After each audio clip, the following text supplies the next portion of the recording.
Maraming special characters ang pwede mong gamitin sa globbing sa Linux.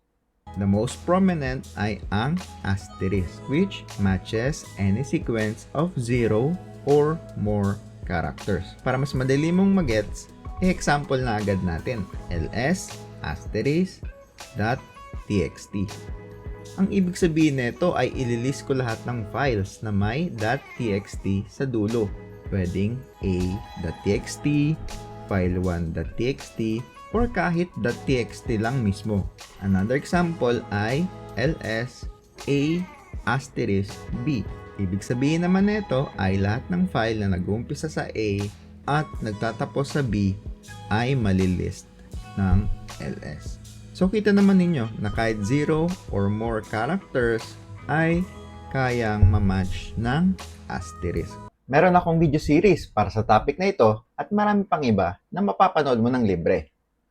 Puntaan mo na ngayon ang link na ito para mapag-umpisa ka ng matuto. See you there!